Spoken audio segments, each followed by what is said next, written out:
NottsRockCast is an association with Regular Riot.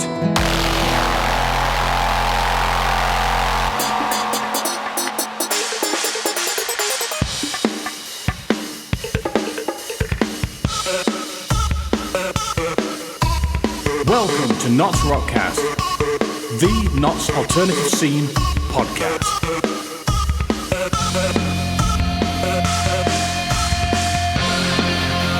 And here is your host, Jethro D, bringing you everything Notts and rock.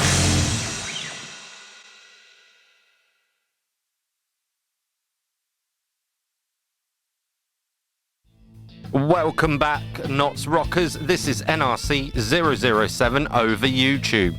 Yes, this week we are talking to Jason Weston, the landlord and proprietor of the Olde Salutation, NottsRockCast's longest supporter of the podcast. So, don't forget, subscribe, hit that subscribe button and ding that bell if you want to be notified of the next podcast. Let's get to the chat. Welcome to the interview with Jason Weston from the Ye Olde Salutation Inn on Maid Marian Way. So hello, Jason. Hello, how are we doing? Right, speaking to Jason today, he's the current tenant in the Ye Olde Salutation. I thought it would be great to speak to him. Also, some of our guests have actually said I should speak to you and get you on the podcast. Introduce yourself and tell us more about what you do.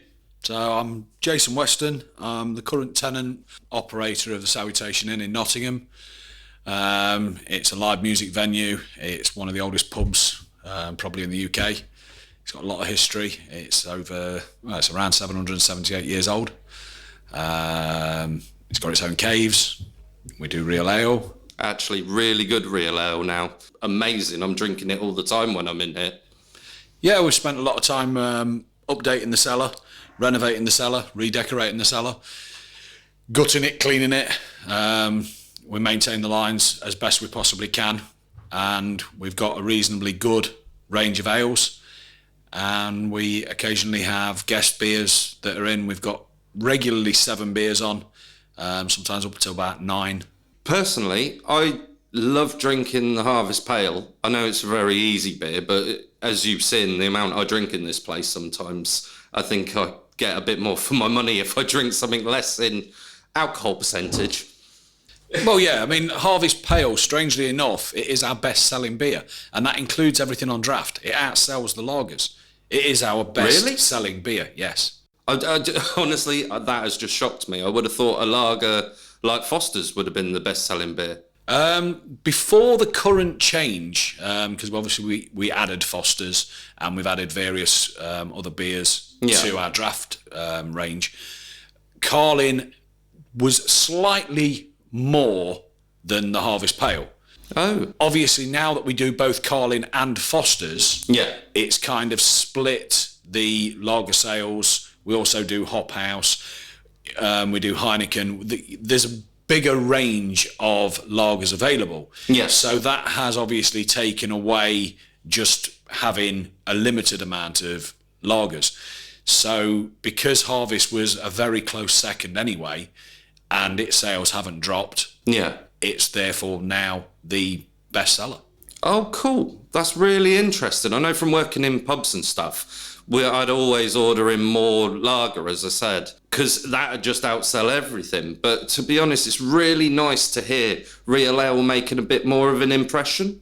Oh, it definitely is. We normally do between 3 and 4 nines of Harvest a week. Yeah. Whereas with the lagers, we normally buy in about 22 gallon. So, you know, that's a lot of beer. We're doing about 36 gallon of Harvest Pale a week. Oh, wow. Right. If we move on then, would you give us a quote of inspiration you've learnt from your time in Notts? Well, I've been here most of my life, so I'm Nottingham born and bred. Any quote of inspiration, I think. Don't worry about it until it happens, and when it happens, it's too late to worry about anyway, so why worry? Exactly, I keep saying that to a lot of people. So are you originally from Notts? Yes, yeah. Whereabouts? Well, when I was born, my parents lived in the Meadows. Then they moved to St Anne's. I was there for a very short while before My father went into the army, which then I moved all over Germany, Farnborough, literally anywhere he was posted, that was where we lived. Came back when I was about 6 or 7, and we moved back to St Anne's. I think we briefly stayed in Clifton for a little while, and then we got a flat in St Anne's. And then when my father came out of the army, he bought a house on Ransom Road. So I grew up mostly in St Anne's until my father became a publican himself. Oh, right. So you kind of following in your father's footsteps, or was it just something that you decided to do off your own back? I think it's one of those lines of work when you because obviously when I was a young teenager and my dad was running a pub, I was obviously living in the pub. So you start doing things like bottling up. You start learning the cellar, and it just stays with you. It's a case of it's what you know, it's what you do. When you're old enough, you start serving on the bar. Even, I used to serve on the bar before I was old enough, but it was usually when my old man was having a lock-in. Yeah. So, back a long time ago when those sort of things used to happen all the time. So you do know how to count without an electronic till? Oh, yeah. We used to get people, especially, I used to work at the market side in Sneinton, and we used to get the market traders coming in. There'd be about 20 of them. They'd all turn up at the same time, and you'd have an order for like 20, 25 drinks that they'd literally just shout out at you. And then they'd go, immediately afterwards, they go, how much is that? And you used to be able to have to tell them. You used to have to remember. And it's changed a lot since, the new electronic tills have come in. You don't do the same job. Yeah. And sadly, you do lose those skills. They're not ones that immediately sort of like stay with you. No. So, it's people ask me how much beer is nowadays, and I'm like, ask the bar staff. Yeah. I only asked that from personal experience. When I did my apprenticeship, I did it at a local pub, the Saracen's Head in Henley-on-Thames. Now, part of their pub was they run an outside bar. So the landlord actually took me along to go and do the outside bars. And it was a bit of a shock the first time I did it, because he went, right, there's your till. Just put the tray on the side. And I was like, have you got a pen and paper or something? But he was like, no, you're going to work it out and you're going to keep it in your head. And I'll tell you something, up until I left the nightclub I was running, I always could count in my head. But since I got out the pub trade, I rarely ever do it. So like you saying about you've got to keep doing it to actually repetitively use it and for it to stick in your memory is very true in my opinion. Yeah, it is one of those. When you start relying on something else to do a job for you, you just stop doing the job. And that part of your brain just basically switches off and goes, don't need it anymore. It's like your biggest hate, the phone. Well, yeah. Well, do you mind me saying it's your biggest hate? No, I hate the phone. I don't like talking to people on the phone. I don't like texting or messaging. Anything. Most of the time I completely ignore my phone, and it's a case of by the end of the day I look at it and go, oh, so-and-so rang me and I've had this text and that text. So but I think people have got used to the fact that often as not they'll get texts at 3 o'clock in the morning when I'm knocking off. Yeah. Because that's when I've looked at my phone just before I put it on charge. Well, to be honest, you must be a very busy man running this place. It's a mixture. Yes, I am busy, and there's a lot of things that go on behind the scenes that people don't see. There's a lot of work that's going into trying to, build the reputation and build the pub back and build its brand and everything else. That again, it's things people don't see because they're not on the bar. Yeah. They're not seeing that. It's stuff that goes off behind the scenes. There's all the cellar work, etc. It's not just pouring a pint. No, that's the easy part of the job, to be fair. Yeah. I think the reputation of this place is going up tremendously because nearly all of them has said how much hard work you're putting in, and it reflects. It really does, in my opinion anyway. I'm hoping most of the listeners actually agree with me on this one. Well, like I say, it would be nice if I'd had a nice lottery win and I had loads of money behind me and I could buy the Salutation and, sort of like throw hundreds of thousands of pounds at it. Or if we were backed by, one of these management corporations and it was a managed house where, something breaks, you just make a phone call. We're not. We do get support from Enterprise Inns. They've done a lot with us and worked with us to help bring the Salutation back. But everything's been slow but steady. You know, we've had a bit of money. You know, when we've made some profit, it's gone back into the pub. There's still a lot of work to do. There's still a lot of seats to refurbish. There's still a lot of, you know, areas where we need to spend money, but we have to earn that money to do it. Everything's been little tiny steps, little bits here and there. Sometimes people don't notice them. You know, I mean, it's things like the toilets. We've made sure that they're a lot cleaner. We've fixed issues with the drainage in the gents because one of the urinals, there was no water going into it. You know, these are things people don't see, they don't notice, but it does make an impact. Yeah, it does make an impact because the toilets don't smell as bad. Yeah. You know, they notice that, but they don't notice what we did because there's nothing obvious there that we've done anything. Yeah. You know, so there's a lot of little jobs that we do around the place that, you know, you don't notice, but it is all adding. And we've got some big plans in front of us that we're wanting to do. Yeah. But again, it's all based on finance. You know, I didn't come to the Salutation for money. I'm not operating the Salutation for money. It is literally a labour of love. What money we earn from the Salutation is going back into the Salutation because we want it to grow, we want it to build, we want it to be somewhere that people are happy to come. They, you know, it's got comfortable seating, it's got nice lighting, it's got a nice ambience. Ambience. Yeah, that's a great word. But it's like all the music equipment upstairs. You know, we've updated the lighting, we've updated the sound desks. We're currently at the moment, one of the cupboards is actually being altered so that we can move the sound desk off so we can make more floor space. Yeah. You know, but again, it's not something that everybody it's not something that everybody sees because it's going off behind the scenes. Obviously when the DJ booth suddenly moves, people will go, "Oh, what happened?" Because it will look like something happened overnight, but it's not. It's a gradual thing.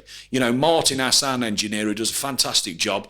Hopefully I can get him on at some point. Well, yeah, it'd be good. Yeah. Like I say, he's doing a lot of work off his own back. He's letting me know what I need. I'm not a sound engineer. I'm not a lighting engineer, you know, so I've got a guy who is. Yeah. And he lets me know what he needs, and we do our best to address that. Again, not everything's achievable immediately. Some things have had to wait. You know, I mean, the big deck was in a really bad way. We managed to get one that was a little bit better, but it still wasn't ideal. And eventually we got the desk that we're using now, which again is a massive improvement on the last one. So I've noticed it from going to several gigs recently. The sound in this place from before you were even here, like, I don't think it was as good as what it could have been. And you've just come in with an idea, you found the guy to do it, and bang, your sound's actually brilliant now. What was the last band I watched here? I think it was Red Rum. And I thought they were absolutely brilliant. And the sound was... they're always brilliant. Oh, well, that's nice. Yeah, well, I'm a big fan myself, hence why I got Dave on the first episode. But no, I think the sound was absolutely brilliant, and that's what you really need to bring in the gigs. Well, like I say, one of the things Martin noticed straight away when he first came upstairs was where the bass bin was, because it was near the DJ booth. So the bass was basically killing the sound coming out from the, you know, the headers and everything else. It was a case of, it was in conflict. Yeah. It's now under the stage. So everything's being driven forward, which is where it should be. Yeah. I don't know this because he told me. No, that's cool. So if someone wants to put on a gig here, what's the best way to go about it? The best way is either to come in and see Sammy when Sammy's here. Sammy is my entertainment manager. He's the guy that holds the diary. He books everything in. He knows when we've got available spaces. He's in a band. He understands music, you know, so he understands what bands need, what they want. He's in the band Flirting with Corpses. Yes. He's with Nicky, who also works here, who's my manager. So like I say, Nicky is my... Sammy is my entertainment manager, and you know, the best place is either to pop in, or you know, if you use the Facebook page and you message that, there'll be a message that pops up that gives all the details for Sammy, how you can contact him best. You know, and what sort of price would you look at for putting on a gig in an evening? Most of the time, what we do is we just charge a set fee, which is it basically covers the sound engineer. Yeah. You know, we do prefer to use our own sound engineer because, like I say, Martin's put a lot of work in, so he deserves to get paid. Yeah. But it's also a case of he knows his equipment. He knows how best to tweak it. Obviously, the bands can talk to him because all bands have a different sound that they like. Yeah. You know, and if they speak to him and say, look, can we have a bit more bass? Can we have not so much drums? He can obviously work with that. Like any good sound engineer would. But, you know, he does know what he's doing and he is extremely good at what he does. Yeah. And he can usually make the band sound really good. So the fee that we charge for the room is basically just to cover him. Definitely with nowadays, you will find that a lot of places are always about the money. So to hear that it is literally just a fee to cover the sound engineers, I think brilliant.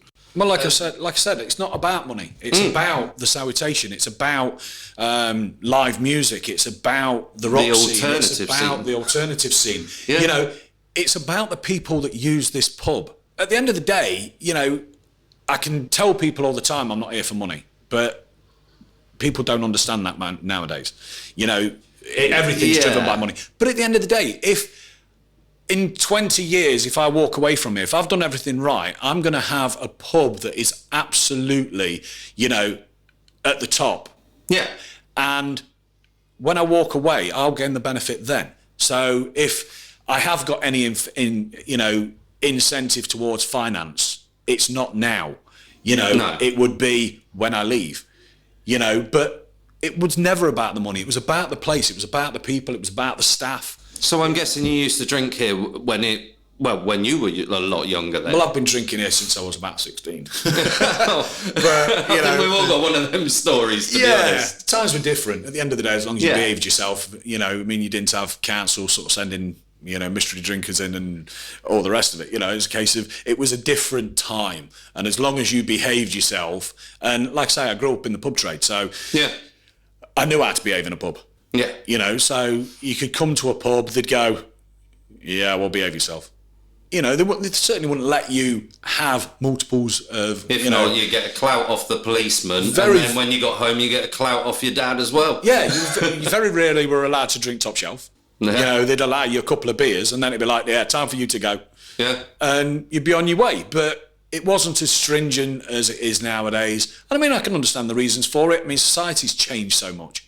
You know, Yeah. the way that people's mental attitude is now is completely different to what it was then. Yeah. You know, we all tend to be more into excess than, you know, anything else. It's a case of we want to do everything to the maximum we can do it. It's like everyone's trying to live in now.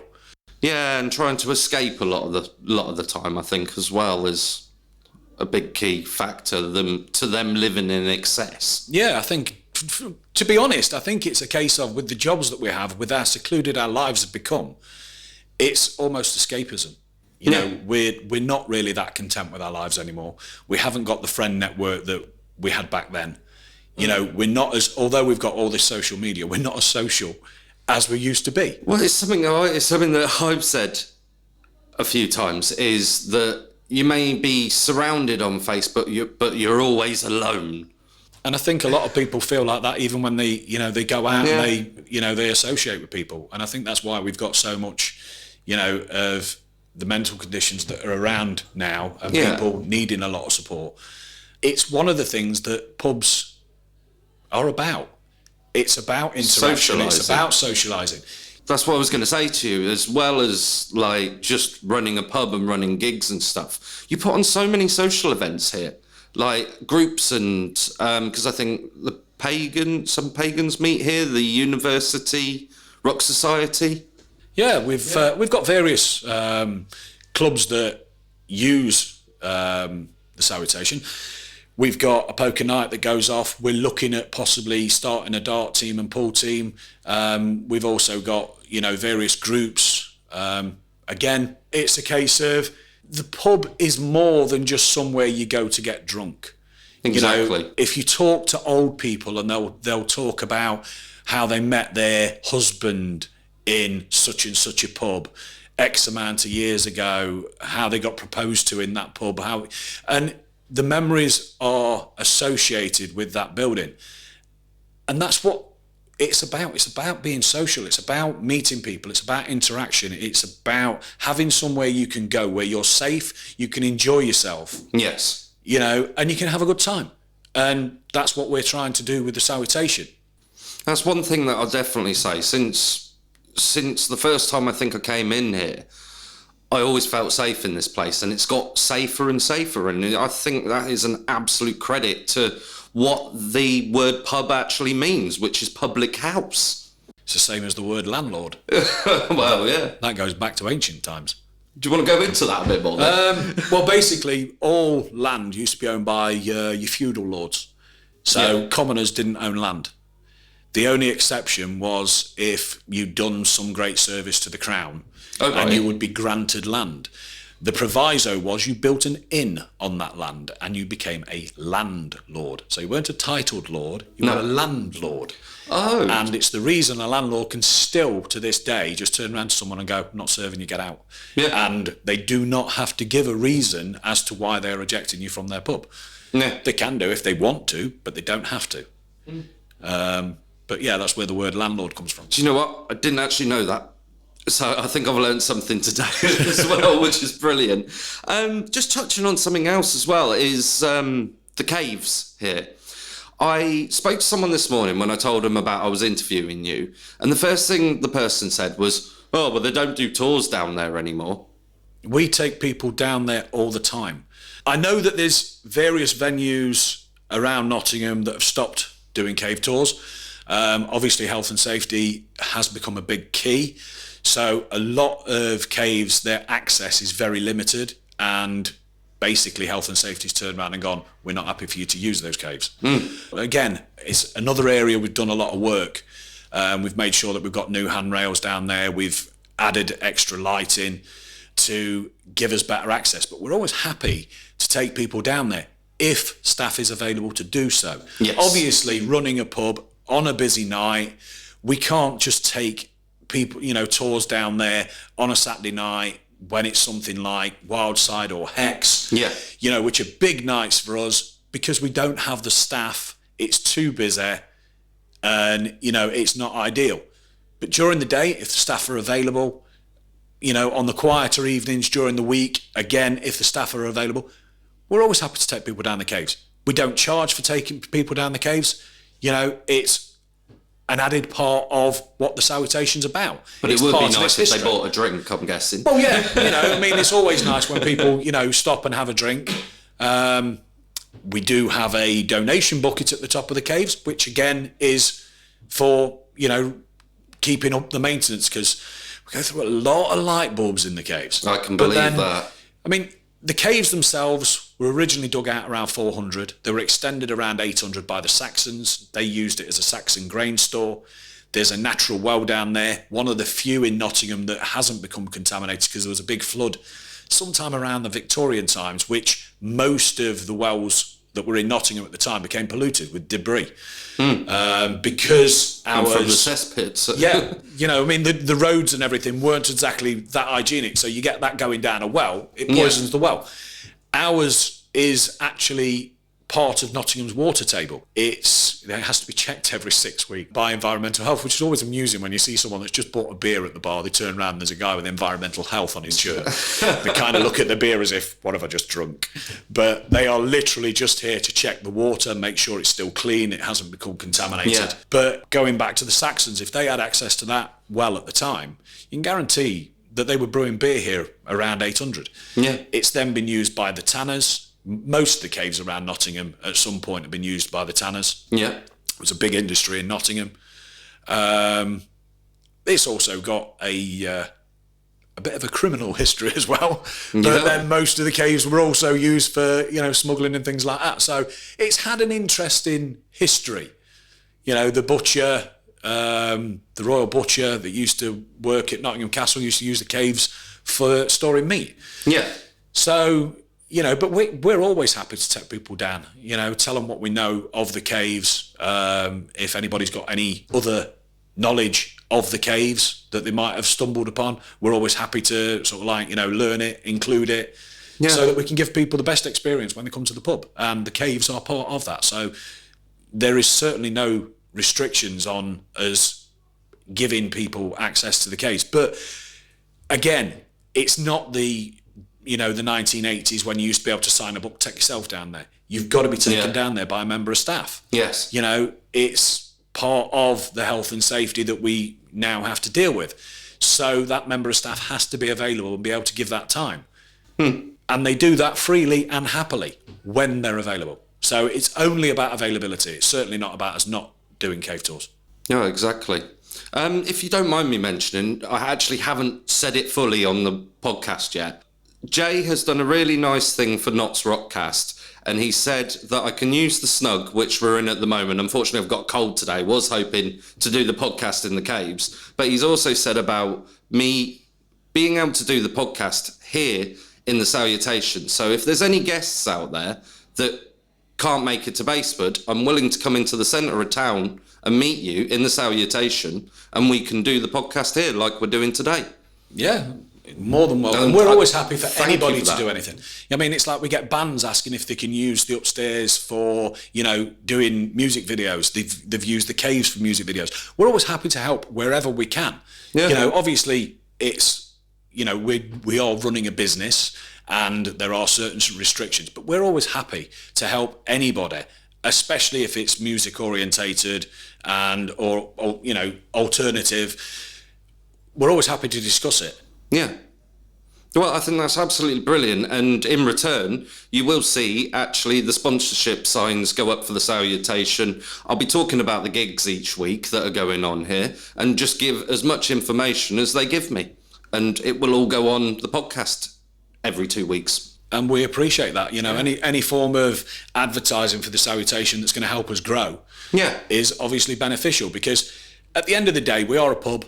We require people to come in and have a drink, have some food. Yeah. We're slowly expanding our food menu. We're hoping that sometime this year we'll actually be able to get the big walk-in freezer up and running again, which then obviously it allows us to hold a lot more stock, which will allow us to have a bigger menu and start doing more main meals. But, it's a case of we're happy to support the community, but the community needs to support us as well. Yes. We need those people coming in and using the pub, and whether they're using the pool table upstairs, whether they're using, the machines, whether they're coming in using the jukebox, whether they're supporting the live music scene or the various nights that we have on with the DJs, etc. We need that support. A pub cannot survive without support. No, I completely agree with that. And this is hence why I'm going to give you as much support as possible. And it's a big thank you that I can use the establishment. And to be honest, like you said, there are so many different things that you can do within this public house that, to be honest, if someone's looking for somewhere to rehearse, I'm sure they can do that. And if someone's looking to organise an event, I'm sure you'll cater for that as well. Like I say, as long as we can work it into the diary that we've got, with the the commitments that we've already got. I know most of our Fridays and Saturdays are chocker until about May. But that just shows again how we're growing, the fact that people are wanting to use the venue for those days. But we're not just a weekend pub. No. We've got that space available during the week, and we're happy to talk with any groups out there that would be interested in using the space. Because at the end of the day, the more people that come in the venue, the more, you're going to get out of it. Yeah. Because I like the way that you've rebranded upstairs the attic as well. You've got your pool table up there, and now upstairs is open during the day as well. Obviously, the pool table's closed down, I'm guessing, during gigs and stuff like that. Yeah, the pool table gets moved out of the way during gigs. But during the day, it's always available. We've had speakers run up from the jukebox downstairs so that the music is playing from downstairs. So that obviously helps. We are looking towards getting a dartboard in. Yeah. And basically, we want the upstairs to be... The idea is we're wanting to take it back to sort of like the late 70s, early 80s, when, the alternative crowd mainly use the upstairs. Yeah. And... they didn't really use the downstairs so much. The upstairs is the rock venue. It is the area where the live music happens, and it's available all day. We want to see people coming back and using that area, meeting up, chilling out, sitting down, enjoying themselves. If we get a large enough following during the day, we do intend to reopen the bar upstairs during the day, so it's not just being open just during gigs. Yeah. So it'd be good to see that space being used. And that's the other good thing about the bar upstairs. Everything you've got downstairs is upstairs, Yeah, did I hear? The only difference is some of the hand pulls. There's only 3 hand pulls available upstairs. Our best-selling beer of Harvest Pale is obviously available upstairs, so is Trooper, and so is Hobgoblin. So we've kind of got a pale, mid sort of chestnut, and then obviously a darker. Yeah. But all the draft is all available upstairs. Everything that's downstairs is upstairs. And when obviously we've got gigs on and things like that, the bar upstairs is actually cheaper. So you actually save yourself a few pence by going on. You've just heard the little secret. Yeah, it's a case. It's trying to give something back at the end of the day. It's like people often say, they can go to other pubs and they don't have to pay to see bands. They don't have to, pay for this. But what they don't understand is that those establishments usually are run by, a bigger organisation. Yeah, it's, there might be a Wetherspoons, there might be a Green King, there might be, but they're going to be a bigger brewery. And as a bigger brewery, they've got that finance where they can afford to pay. Now, as I've said, we don't charge for the use of the upstairs room other than for the sound engineer. Yeah. But obviously those bands want to get paid. Well, obviously, it's what they're performing music. They deserve to get paid. They're working hard. And they're giving you a good night. Yeah. So we do charge upstairs. It's normally not a lot. It might be the price of a beer. Yeah. But wouldn't you buy the band a beer? Yeah. Which is basically all you're doing. I certainly would and have done quite on lots of occasions. So all you're doing by paying that entrance fee is buying that band a beer. Yeah. We give back by making sure that the beer that you're then buying is a little bit cheaper. So after a few, once you've had a few bevies, it's a case of you've made most of what you paid to get in back. So by the end of the night, you're not out of pocket. No. But the band's been paid, you've had a good time, they've had a good time, and everyone's won. So, I'd love it, again, going back to being a lottery millionaire, if I could afford to, sort of throw money at the bands, bring them in, pay for them, and not have to worry about the cost. Yeah. But I do have to worry about things like that. Of course you do. You need a roof above your head like everyone else does. I'm an independent operator. Yeah. There is me. There is no one else sort of like throwing money at me. Yeah. I am a tenant. I'm not a manager. And it does make a big difference. Yeah. Right, moving on to the last question. What hurdles did you personally face and how did you overcome them? The biggest hurdle was convincing people the sow was worth it. It's not just customers. To be honest, Salutation benefits from some very, very loyal customers that come here and came here even through the dark times when things were going wrong. Yeah.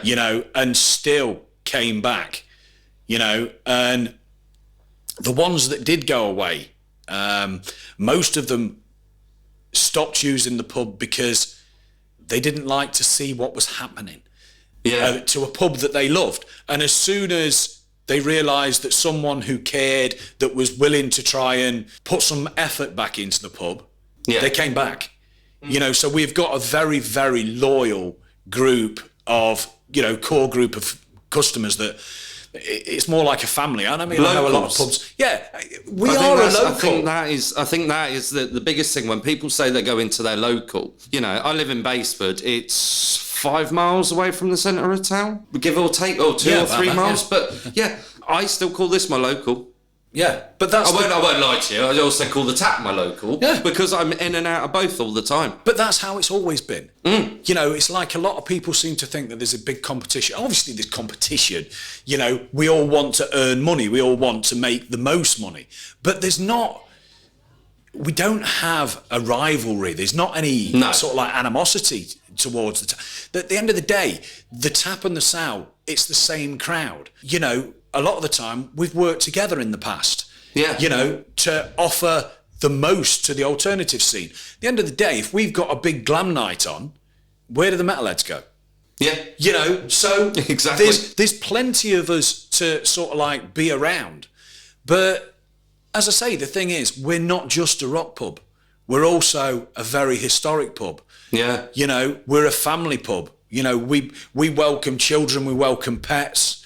Like I say, we're trying to build the food menu up. So we're not just one-dimensional. No. We're in competition with everything around us. Every restaurant is competition for us. Yeah. You know, every shop that sells alcohol is competition. But the tap... The Christmas market, when they put a pub in the middle of the blinking town. The tap certainly isn't our enemy, which a lot of people seem to think, you know, oh yeah, they're the... And it's not about that. I don't think I've actually heard that very much. You know, it's about the fact that we're both the same type of pub. We could do with more. Same but different. Yeah, you know, we could do with more of us. Because if we become isolated, you know, if there's only one of us left, it's very easy for us to be gotten rid of. Yeah. You know, and at the end of the day, we're not just looking at business in Nottingham. You know, we know on the Wildside nights, on the Hex nights, we get people coming down from Leeds, they come down from Manchester, they come down from Sheffield. They're travelling miles to come to these events because there's nothing where they are. That is amazing. You know, and the bigger the scene is in Nottingham, the more pull we'll have from outside of Nottingham, and the more all of us will benefit.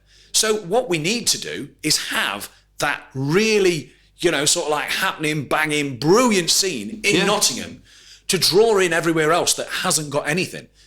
And then the tap will be full, we'll be full, and obviously any other venues that decide that they're going to go the same way. I mean, I can remember in the 80s, you couldn't walk into a bar in Nottingham without it being rock orientated. Wow. You know, it was a case of Langtry's, you know, Old Boots, what was then Spread Eagle that became Fagin's.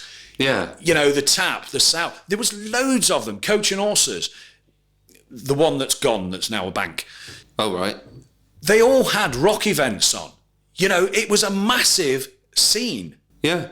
You know, bit by bit, that drifted away. You know, yeah, you've got the Pit and Pendulum, which has its rock night. Yep. But it's not really... They're a food pub. I must admit, they are a food pub. You know, to me, they're a gimmick. You know, they're very gimmicky. It's a lovely pub. I like to drink in there, you know, but it's a case of it is a gimmick. I completely agree on that one, if I'm honest. You wouldn't sort of walk in there and go, oh, this is a rock bar.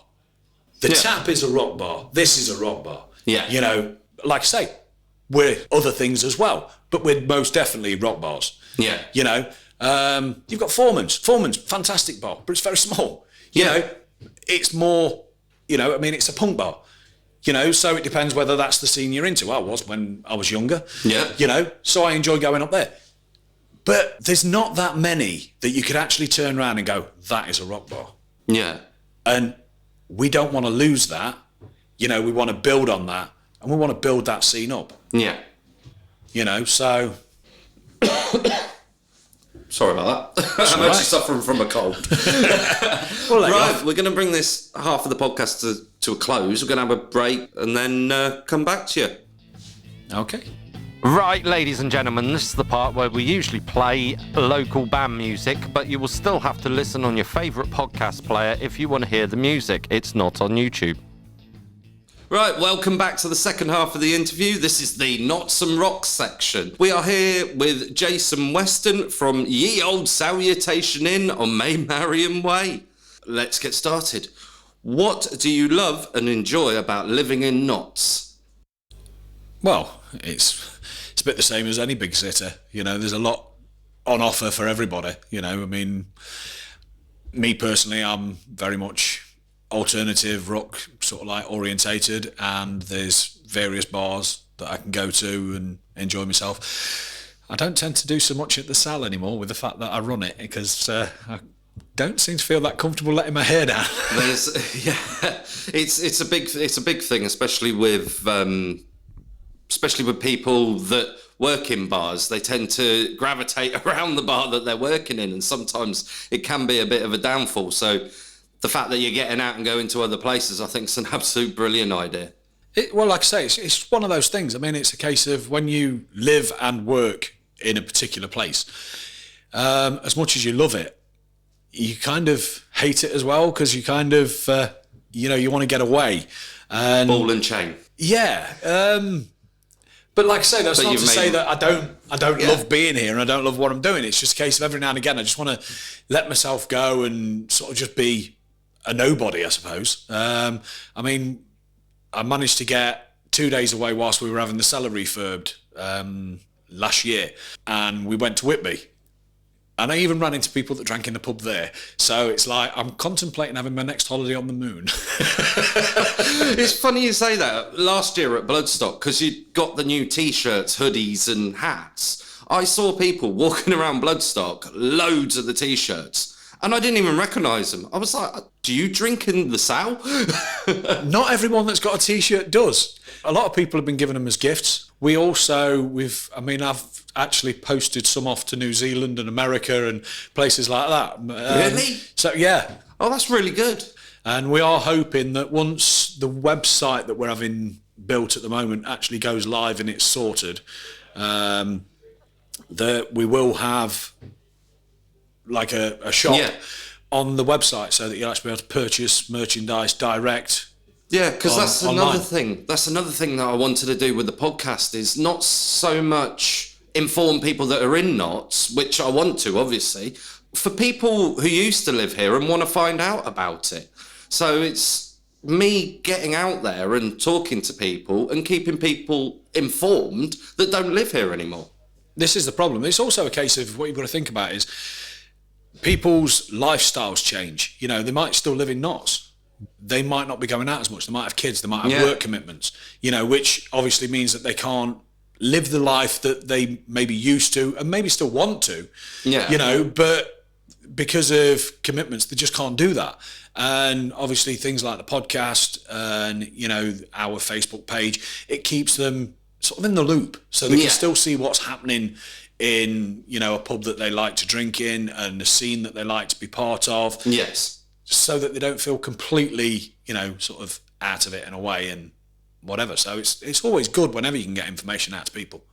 Yeah, I think that's absolutely brilliant. Even, to be honest, in my pocket, I've got a pen. So you can buy a Ye Olde Salutation pen for £1. And to be honest, it hasn't left my pocket, because I keep a notebook on me for podcast, for studio work, and anytime I get a song idea, I tend to flick out my little black book and my pen and write down my song ideas as well. Well, the great things about pens is they are one of the items that most people lose most often. Yes, and it ends up in someone's... And it ends up in someone else's pocket, and they've got a Ye Olde Salutation in pen, at which point they might go, oh, I haven't been there for ages, or I've never been in there. Yeah. And, it might inspire them to pop in. It's the same with the T-shirts and everything else. It's great to see people supporting the pub. It's great to see them, walking around with the hoodies on and everything else. But it's also great to see them walking around town with them on and seeing the response that people had, I've had it myself. I was in Wilco's and some guy went, oh, the Sal, I haven't been in there in ages. Do they still do? And, it's a case of actually asking whether or not we're still, doing the same things. So it's good that advertising's out, because obviously it advertises the business. Yeah, exactly. But I am going to have to ask you to make me a special one, because I only wear pullover hoodies, and I know you've only got the zipped ones at the moment. We went for the zipped ones because obviously we get a lot of people that are bikers. Yeah. And the pullover ones, when you've got kind of, your leather on and you've got your crash helmet and everything else, it can be temperamental. But it doesn't mean that we're not adding. We're always adding to the range. We've the gentleman that's designing our webpage, guy called Jim, he is currently getting all the materials together to make bespoke leather wallets. Oh, right. which will have the Salutation logo. So, but I'm sure those that come in the pub and know him, I mean, he's quite a well-known face around the scene anyway, because he used to put bands on up at the Tap, sometimes used to DJ there, also was up at the Angel when the Angel was sort of a bit different to what it is now. Yeah, it's definitely changed. To be honest, I like the layout they've gone for in there. I must admit the prices have gone up a bit, but to be honest, it's not... Evolution in places is always going to happen. Change is always going to happen. And I know a lot of people struggle with change nowadays, but it's something that's just going to happen. Well, yeah. I mean, like I say, some of the changes that we're going to be implementing, there's going to be people that are going to not like it. You know, they're going to think we're going to top end or something. You know, it's like, I mean, some simple things like carpets. Yeah. You know, there's too many wooden floors in the south. They've not been looked after well enough to really be able to restore them, and it makes the cell feel very empty, especially when there's only a few people in the pub. Yeah. Whereas, you know, the clientele that drink around town, it's almost like, you know, that's what they expect. And most of the rock crowd don't really care whether there's a carpet on the floor or there isn't. No. You know, they're here for something else. They're not here for the furniture. You know, they're here for the music, they're here for the scene, they're here for their friends. They're here for the beer, hopefully. I certainly am. I'm actually sat here at the moment with a pint of Harvest Pale. But like I say, so, you know, someone once turned around to me and says, yeah, but I'm not bothered whether it's decorated or not. I said, so I'll decorate it because someone else might be. Yeah. You know, and we do need custom. Yeah. You know, there are a lot of offices around us that during the day, you know, they might want to come in for some food. And we do need to appeal to those as well. We're not going to change what the Sal is. You know, it is always going to be a live music venue. It's always going to be a rock bar. And it's always going to be somewhere where everyone can feel comfortable. And this is something that I say to a lot of friends that are not in the alternative scene when I'm like, oh, come up to Notts, I'll show you around. And they're like, oh, you're not going to take us to one of your pubs. And I'm like, people won't care what you're wearing. You could wear what I wear, which is patch jackets, or you could be a biker in your full leathers, or you could be in chinos. And no one's really going to care. Chinos anymore? I don't know whether people wear chinos. It just kind of came to mind because when I had my birthday a few years ago, I came in here and my little brother was wearing chinos.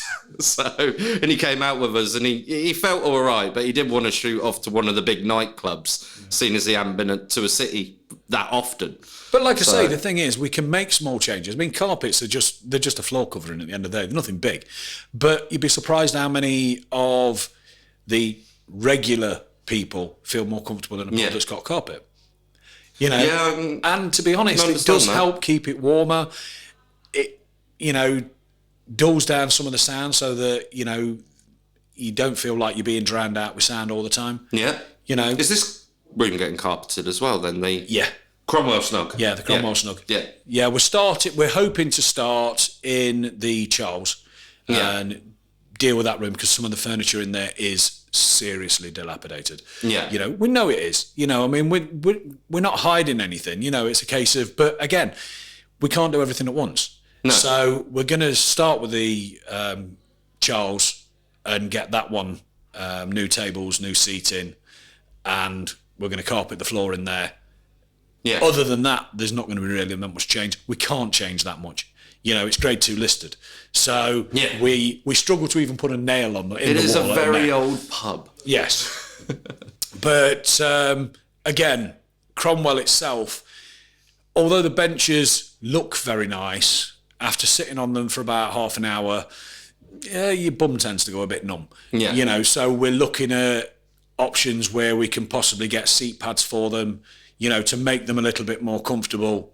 Yeah. And what we can do, but still staying with, you know, the style of the room. I think I got it the wrong way around then. This is the Charles Snug we're in now, isn't it? No, this is the Cromwell. Oh, no, this is definitely the Cromwell. Right, okay, this is the little other of the two. As you walk in the building, you turn left into the Cromwell and right. Yeah, I get the names all mixed up all the time. Depends where I am. Yeah, I got a little confused. I said earlier I'm about the benches, but now I remember there are benches in both sides. Yeah. The benches in the Charles, most of the seat pads are ripped. Yeah. You know, they've been here a long time. You know, to be honest, they're old church pews. You know, so they were probably in a church before they ever came here. You know, they haven't aged well. And as much as... Are they holy? They've got lots of holes in them. Oh dear, sorry, I had to. But it's one of those, you know, furniture, you can buy furniture that is fitting for the room. Yes. It might be modern, but it will still fit the room. But it's better. You know, as much as we'd like to save as much of the furniture as we can that's been here for eons. Yeah. The problem is, eventually it just dies. You know, Yeah. it's just gone past its sell-by date. And a lot of the furniture hasn't been looked after. And because it hasn't been looked after, it hasn't aged. You know, there's benches in there that are, if you look underneath, they're literally, you wouldn't recognise them because they've got bits of wood stuck in here and there and everything just to keep them sort of like working. And So we can't just recover a seat and it's fine because the woodwork's gone. So we've got to make, you know, changes, and some of them are going to be a bit more dramatic than others, but it will add. Yes. You know, we're not wanting to take anything away. We're just wanting to add to what is the sale, you know, and once people are sat on the tables a bit and, you know, thrown up on the seats and done the usual things they do on a Saturday night, you know, it'll be a case of, it'll feel like they've been here 100 years anyway, so. Fair enough. Moving on a bit, tell us a story or myth about knots or something interesting, and I know you're full of these. Right. I actually told this to a guy that was here trying to sell some beer earlier. One of the things I found out when I did the interview for the Sal being 777 years old, which was supposed to just be for BBC Online, ended up on the 6 o'clock news. Oh, really? Ended up being shown in 15 different countries and ended up having over 4 million views. Wow. Which wasn't expected. I hope I can get this podcast to that. It'd be nice. Not long after, I think it was about 5 weeks after, I had a historian come into the cell. Yeah. And he came to see me. And he said, I've got a bit of information you might be interested in. He said, I'm a historian and my specialist area is Dick Turpin. Oh. Not the Dick Turpin of modern sort of myth where they took all the stories of all the highwaymen that had ever lived and cobbled them in together because the Victorians were very romantic and they wanted a sort of like anti-hero kind of charlatan, a bad boy that all the lovable girls rogue, want. you know, like most of our customers, to be fair. But so he's actually studied Dick Turpin. He's studied the pursuit records and arrest records of Dick Turpin. Yeah. As well as stating that he was a very short and ugly little man, that his career as a highwayman only actually lasted 2 years and they were pursuing him for 18 months of that. So he wasn't very successful as a highwayman. He used to roast his victims over an open fire, which is where you get the term, you know, being grilled, you know, being roasted. Didn't know that. That's cool. Oh, yeah. Well, So, not cool for the person who's being well, grilled. no, but that's basically what he did. He used to roast them on a spit until they told him where their valuables were.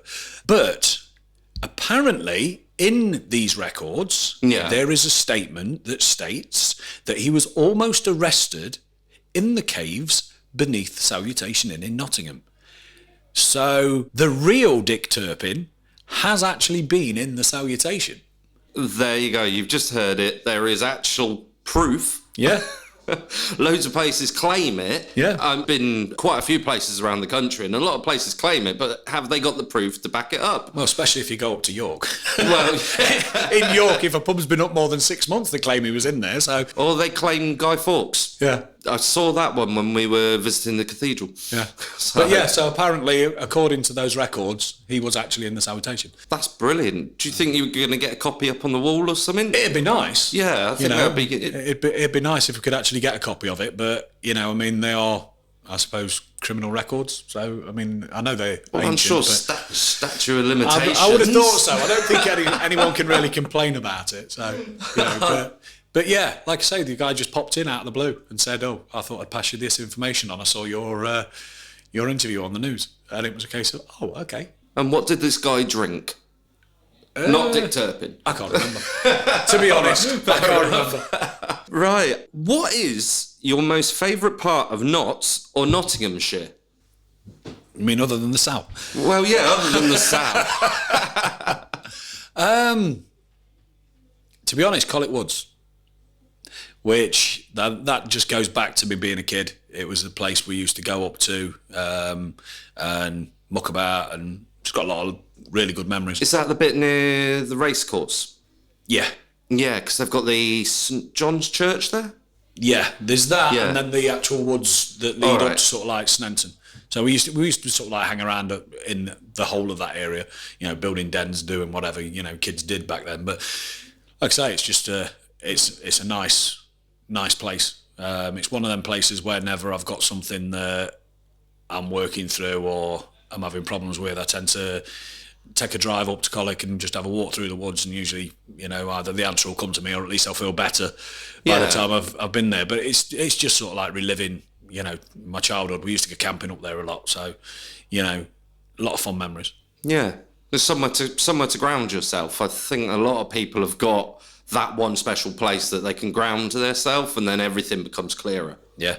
Yeah, no, that's very cool, because we used to walk the dogs round there when my wife lived in Netherfield.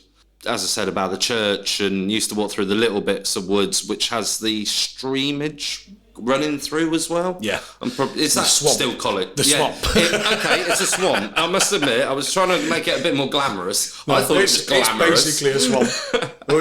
One of my friends actually slipped off one of the trees as we were trying to clamber across that one day, and when he pulled his foot out, he was moaning about the colour of his sock, and I went, "What, you got black socks on?" He went, "No, my socks are white." I went, "No, they're not, they're black." Until he took his foot out of his shoe. Oh dear. They were literally black as night on the part where his foot had gone in, but they were white socks. The silt there looks very black and dark.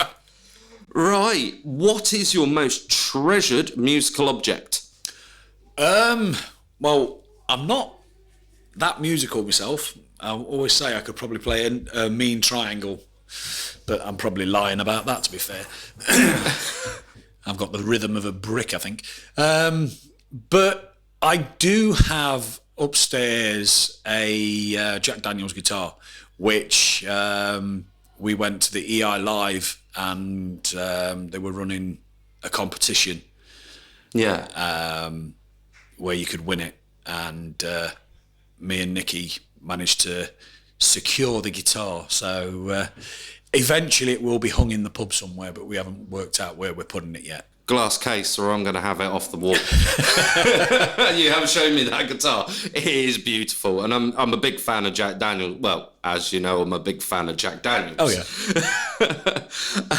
But yeah, that'd be very cool, especially in a pub like this where you've got the old pictures. I'm staring at a picture now, and I can't. It's Cromwell. Pardon? It's Cromwell. It's Cromwell. Yeah. All right. It's Cromwell stood on a table, and then if you had guitars hanging in here as well, I think it'd be a lovely contrast to what this pub's about. Yeah, like I say, the downstairs we try to keep sort of more Historic, as a traditional and historic pub, but the upstairs is very much about the music. We've had all new tables and chairs and everything up there.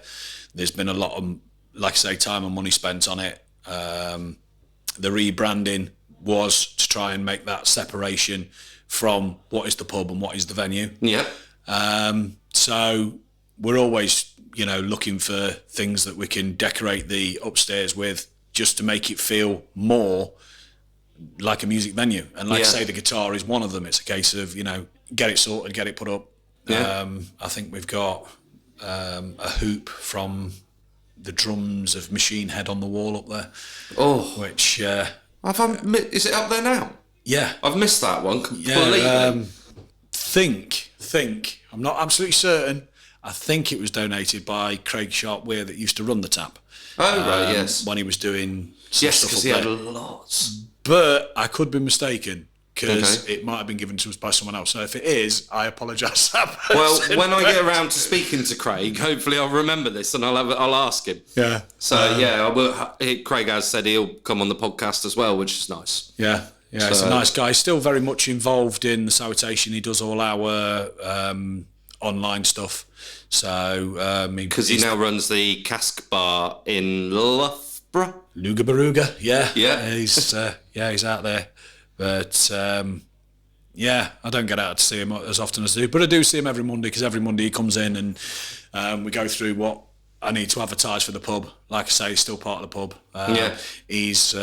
He's called the Cask Bar, the Sal's little sister. Yes, he did say that to me. So there will be links in the show notes along with everything that we've talked about. I'll try and put in as much information. I'm going to try and get some pictures of the place, and basically you go on the website NottsRockCast.co.uk and you'll see the show notes under Jason Weston. Right, alt, rock, metal or other, what is your favourite poison?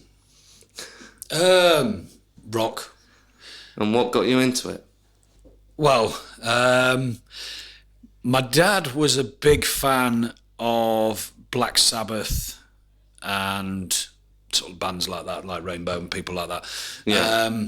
So, although I think my mother might argue, my mother might turn around and go, "No, it was me that was into that." But they were old rockers, you know. I mean, my dad was a biker and everything else, so it was a case of it was part and parcel of what he was into.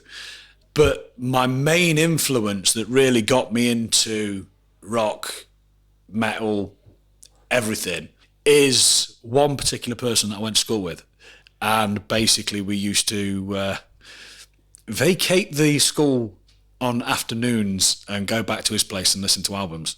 And he's in a band actually, but it's a guy called Wayne Powers. Oh, right. And that he was basically the guy that introduced me more to rock, because I was very much into punk and a bit of ska and everything else. Yeah. And he was the one that kind of, that was his style of music. And it was from listening to albums with him that I got more into the rock side. Oh, cool. Name your most influential band or artist. Thin Lizzy. Thin Lizzy? Yeah. Got a favourite song? Walking in the Moonlight. Jailbreak, I think, is my favourite. Yeah. It's just very bluesy, very sort of like, obviously there's certain tracks that have been overplayed to death. But, yeah. It's and covered to death. Yeah.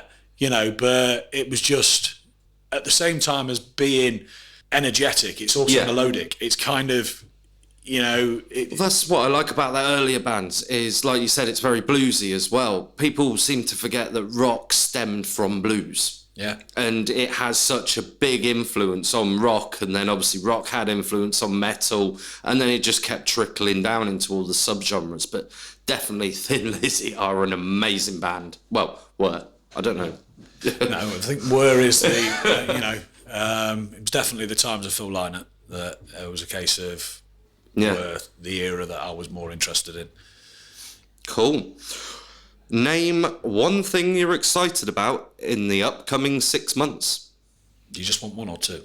Oh, I can have 1, 2, or to be honest, 3. It's your podcast. Right.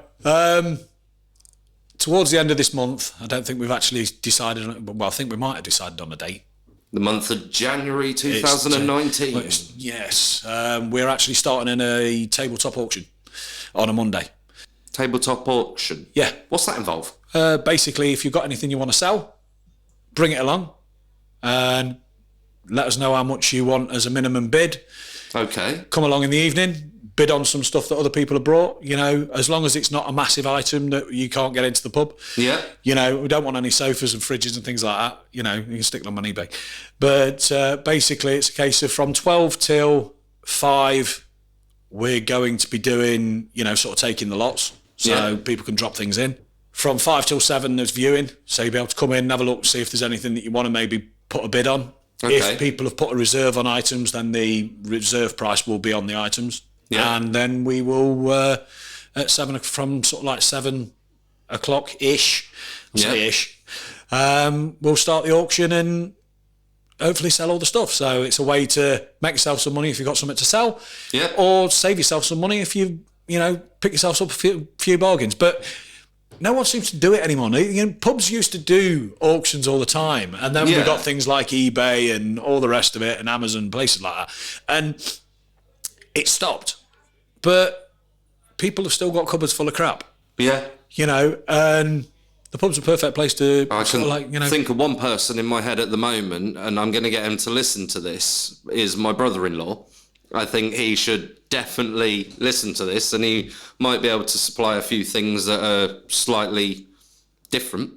Well, this is it. You know what I mean? It's like we've got people that are very creative in the pub. It gives them a format where they can maybe bring things along and auction them off and actually sell things that they make. Yeah. That are unique that you can't get anywhere else, but they haven't got a platform where they can sell it. They might have a room full of things that they've made that they'd love to sell, but they can't afford a shop or a stall or something like that, or just don't know where they could sell it. I got to admit, I keep buying gear and I keep talking about it. Hopefully I'm going to start doing a bit more news instead of me saying, I bought more gear. But because I bought more gear, that means I've got gear I need to get rid of. And the amount of times I try and sit there in an evening and put it on Gumtree or something. Well, this is it. It's great if you can just, if you've got the time to put things online. Yeah. And you are reaching a larger audience. But at the end of the day, sometimes it's just easier just to sort of walk down the Sal, have a pint and, make a bit of money while you're here. Yeah. So, I do love having a pint, I must admit. Yeah, this is really good. But the other one, I'm not sure I'm supposed to officially say this yet because it hasn't gone through planning fully yet. But there's that many customers have seen the plans that are in the Salutation that it's not unknown. We are at the moment going through planning to have a roof terrace built outside. Amazing. So when you leave through the upstairs fire escape, you will go out onto a massive roof terrace. Like I say, not all the plans are in yet. We don't know whether it's going to actually happen. Yeah. But with the assistance of Enterprise, we are looking at doing that, and hopefully it will be ready for this summer. And that will be an amazing sun trap. It will be. And Definitely. It's also a case of, yes, we have the bench seating at the side of the pub. The problem is it's a bit of a wind tunnel, and it's also a case of... But it's nice that you've done that. Yeah. I think that as soon as I saw the benches outside, I thought that's what that pub's missing, because the only place you could sit outside was the smoking area. There's always been tables and chairs at the side of the cell, but they were exactly that. They were tables and chairs. They weren't that comfortable. No. They didn't look great. It didn't look like an attractive area to come to. With the benches that we put in, they do look a lot nicer. Last summer, I know that a lot of our customers made the most of it. The issues that you get are the issues that you get in any big city. Obviously, you get a lot of beggars. Yeah. And so whilst you're sitting there enjoying a pint, you've got some guy going, you got a fag, you got some tobacco, you got what... It's not really what you want. Whereas on the roof terrace, you're not going to have any of that. No. You're going to be able to come in, enjoy the sunshine, enjoy the beer, enjoy, the salutation, the company of your friends. Yeah. In an area that you're not being hassled by unwanted, and also away from the traffic. So, it's added. Like I say, it's still in its infancy. It's still going through but you're doing its stages. But it is something that we are looking at doing, and hopefully it will be ready for summer. I think that's absolutely awesome, and I really hope it goes through, because I'm definitely going to be out there with a pint, and I will take a selfie. It's also a case of, it's also brilliant when we've got gigs on, because it will be an area that obviously you can go outside and you can actually have a cigarette. Yeah. So you won't have to go all the way downstairs to the smoking area that is at the moment, which is also being slightly altered. So there will be a little bit more space down there. But it's nothing massive. It's at the back where the sheds are. Yeah. They're taking down what we've at the moment using as a wood store. Yeah. Taking that away, filling in the void that's further along, so it just creates a bit of a bigger platform towards the bottom of the stairs. So cool. It's not going to be a massive difference downstairs. However, once the roof terrace is done, we will be looking at putting fitted seating in there so that there's a bit more seating room that's a bit more comfortable.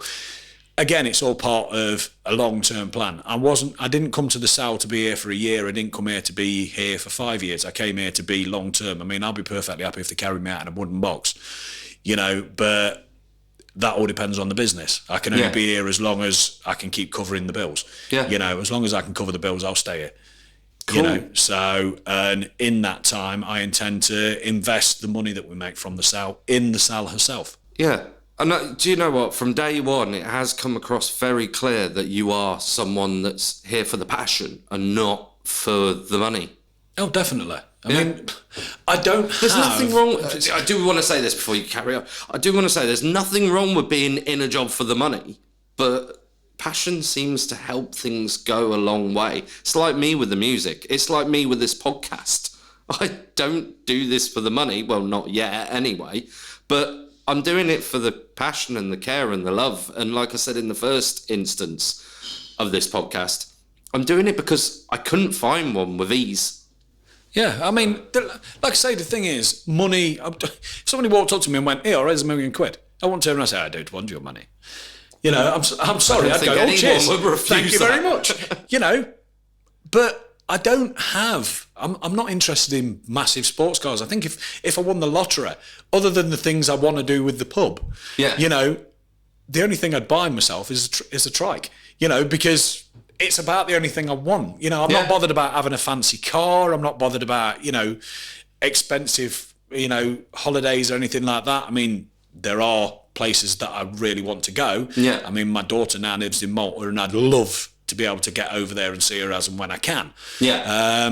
So there are things I would, money would help with. But I love this pub.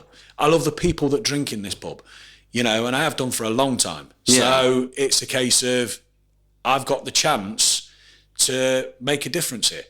And hopefully it will be a positive change, and hopefully it will be a change that will continue long after I'm gone, and the Sal will still be the same and still rocking and still a great place and a great venue to come to in 100 years, 200 years, whatever. I might be in a box by then, but... Well, I really do hope that does carry on. I must admit, all the staff here, they're always cheerful, they're always happy, and they've all got passion. I think you haven't employed one person yet, well, from what I've seen from the outside, you haven't employed one person that doesn't have a passion for this place. It's not passion. They're just mental. Okay, fair enough. So if you're all listening now, you're all mental. They know they're all mental. I know they're all mental. They serve me. Yeah. No, the thing is, it's a case of, I like characters. Yeah. I don't want somebody that's just, comes there, does the job, walks away. It's a case of, I want someone that's here because they like the pub, because they're part of the community, they're part of the people, and pub jobs at the end of the day are crap pay. I would love to be able to pay my staff what they're worth, and it's a hell of a lot more than what I pay them at the moment. Yeah. But the reality is you can't afford to do it, so there's got to be a reason that they come to work every day. There's got to be a reason that they feel happy and smiley and everything behind the bar. And it's because they're mental. No. That's brilliant. It's because we've kind of got a family here, and it's not, just a gimmick or anything. It's a case of everybody cares about everyone else. Everybody's here to help everyone else. Yeah. From myself, through my management team, through the bar staff, to the cleaners, everybody has got the same attitude that they're all here for this pub. Yeah. I don't think you can find that in many other places where the staff are all working for the betterment of the place they work at. No, I completely agree at that. I'm blessed to have that. Too much these days. I keep hearing "not my job," and it sickens me to my core. No matter where I am, what trade they're in, or what's going on, if I hear that, A, as a customer, B, as an employee, or as an employer, it does sicken me to hear that nowadays. And, congratulations to yourself for what you've done so far. And I really, really hope that it's just going to keep going up and up for you. Well, I hope so, because like I say, it's about the pub, it's about the venue, it's about the customers, it's about the staff. You know, there was a time when things looked really dark. It looked like everyone was going to lose their jobs. It looked like the pub was going to go. We're not in that situation anymore. Yeah, we're still struggling. Yeah, we're still, you know, we're fighting every day. But it is what it is. You know, sometimes I get a bit down and I feel like I'm not losing direction. I feel like I'm not getting where I want to be quick enough. I mean, the other day I had a really bad time, and the staff actually went out and bought me a hoodie to make me feel better, you know, to show that they, you know, they cared and all the rest. And it really was, you know, it hit home, you know, that maybe I'm not just the boss, you know, and as much as I do for them, they do for me too. It meant a lot. You know, and I've got customers that are the same. You know, they come in all the time. They're not just here for the beer. You know, it's a case of they're friends. You know, you and they're real friends. They're not just. I've worked a lot of pubs. I've been in the industry a long time, and it's a case of, you know, when you're the landlord, you're everybody's mate. The moment you're not the landlord, you're not. Yeah, that's not how I feel. A lot of these people were my friends before I took the pub. And I know full well that friendship has been, you know, has grown and been empowered by me being here. Yeah. And I know that they'll be my friends when I leave. Yeah. You know, so it's a case of, it means a lot more. Yeah. Oh, that's really a really nice thing to hear. There's just not enough of that at the moment. Right, I am going to move you on to the last question, though. In your opinion, what makes the Notts alternative scene great? The people. Yeah. It's the people that are part of it. You know, I mean, a scene is nothing. It doesn't matter whether you've got DJs putting out fantastic music, putting on brilliant nights. If the people aren't there, you've got nothing. It's the people. The people in Nottingham are so diverse. They're alternative in their whole aspect of the way they are. Yeah. Not just their music choices or their clothing choices or whatever. Their whole outlook is completely alternative. Yeah. You know, and that is what makes the scene great. It's the people. And you haven't even listened to one of my podcasts yet, have you? No. No, you haven't. And do you know what? That is exactly how I opened this podcast. Okay. So I'm not the only person saying it. I'm useless with modern technology. I know you are, and I'll work it out somehow. You just have to come in one day, just dump it in front of me and go, yeah, listen to this, you know. I'm just going to put a click here on your phone. No, I can't. Yeah. Right. Do you want to give a shout out to anybody? I know you've talked about a lot of people, but is there anyone that you really want to give a shout out to? Well, there's loads of people I'd love to shout out to, but basically just to say thank you to all my staff, all the customers, friends, family that, you know, have made the transition from being the manager of the Sal to being the tenant of the Sal, that have either helped financially or, you know, just been there when I've needed them to lend a helping hand and just believed in the Sal. Basically, it's just, you know, just thank you to everybody that's been part of this journey. And thank you very much for coming on the podcast today. This has been an absolute laugh. I've really enjoyed it. And as I said, lots of people have said they wanted you to be on so they can get your opinion, get some inside information.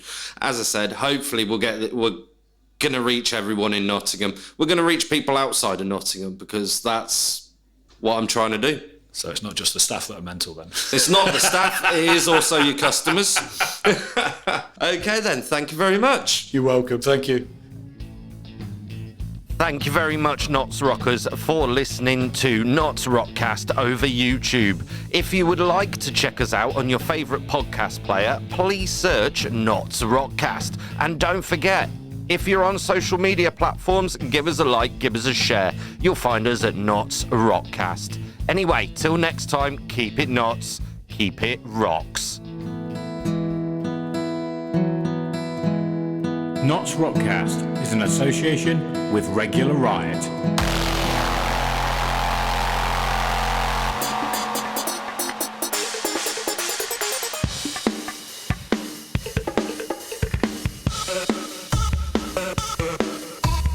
Welcome to NottsRockCast, the Notts Alternative Scene podcast.